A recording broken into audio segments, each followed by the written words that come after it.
TTN-HD, Production Live, here with writer-director Stephen Goldmann. Hi there. Hi. How did you get involved in the business? Oh my goodness, how did I get involved in the business?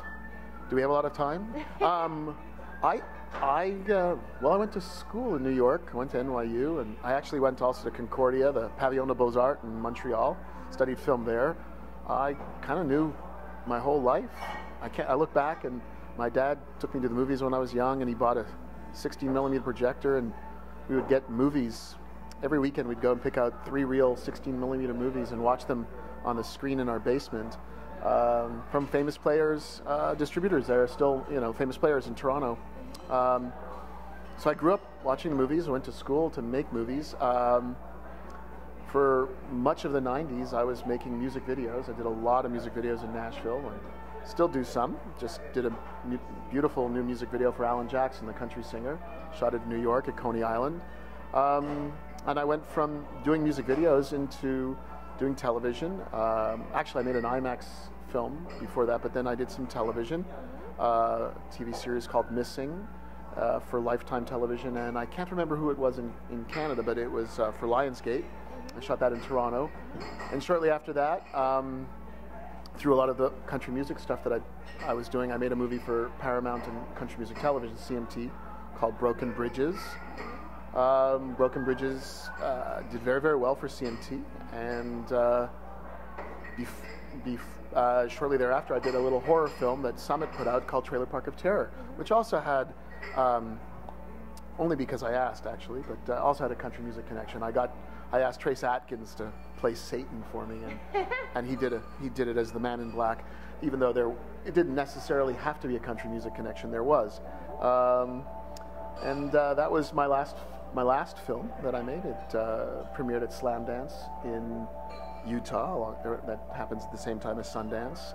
But that was 2008. So I've been trying to get that next movie off the ground for a while now. Great. And what are you working on right now? Well, I just finished a television series for OWN, which is Oprah Winfrey's network, where I had a great time directing these beautiful musical sequences. I can't talk about the show because it's very hush-hush, but it's a wonderful show that combines real life and musicals, and I have to leave it at that because I could get in trouble. Subsequent to that, I spent the summer writing a musical for it's called Down Under, and it's a Canadian-Australian co-production that I hope will be made in 2013. I'm working on the rewrite now. It's about a 17-year-old girl in 1979 New York City, and she's about to get signed to a record deal as this young punk queen, and her dad tells her, no, we have to move to the Outback. And well, not exactly the first place you can be a punk rock queen. So we see her life in music.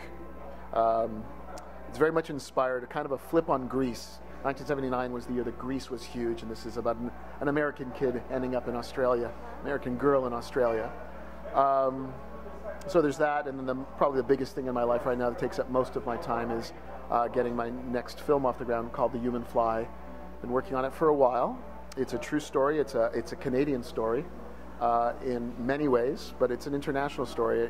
The Human Fly actually was a Marvel comic book character, but he was based on a real person, and there was a real story behind the invention of the Human Fly. In 1977, the year that Evel Knievel went to prison, this character, this mysterious daredevil, if you will,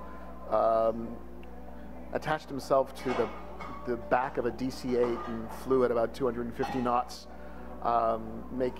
basically an insane stunt. He did it 3 times, and then the last stunt he ever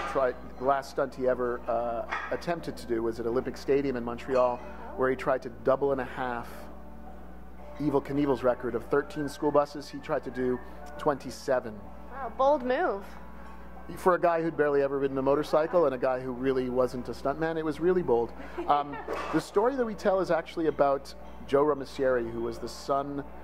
He and his brothers and friends got together and they created this. They met this guy and they created this character and this idea. They just didn't want to go into their dad's business. It was a sausage company in Montreal called Roma Foods. They made sausages, and they were young, and they just, you know, it was again, it's the 70s. There was this DIY spirit, this spirit that anyone could do anything, and they wanted to be famous in the worst way. They wanted out of Montreal and they wanted to be famous, and they went on the adventure of a lifetime. I mean, it really was. It's quite hysterical. It's a bold, brassy comedy, but it tells a kind of a crazy true story. And bit by bit, we are closer to having all our financing, and people keep responding to the script, and actors seem to be responding to it. And I'm hoping in the next couple of months there'll be some big press releases, but right now it is what it is. I'm just another director trying to get another movie made. And what advice would you give to aspiring filmmakers? Passionate. Always be passionate. No movie gets made unless you're passionate. Nothing can stop you. If you let things get in your way, if you believe that somehow things aren't going your way and it's someone else's fault, well, look in the mirror. I just think you have to. The amount of energy, whether you're making a $40 million movie or a $400 movie, in some ways is the same. You've got to believe in what you want to say. You want to tell stories. You want to entertain. Nothing should stand in your way. I'm sitting here today being interviewed on a Canon camera that is being used by kids all over the world now to try to make films.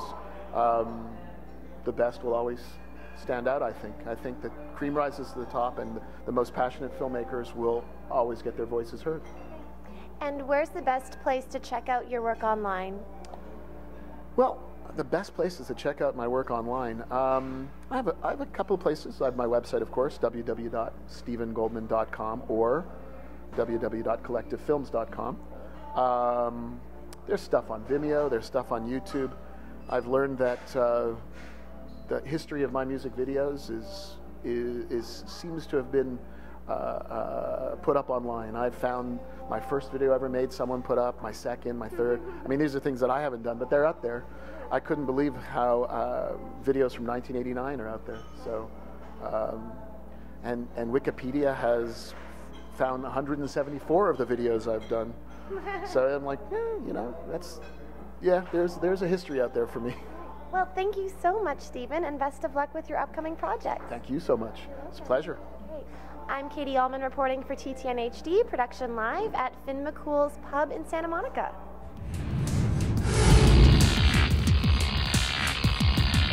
Oh.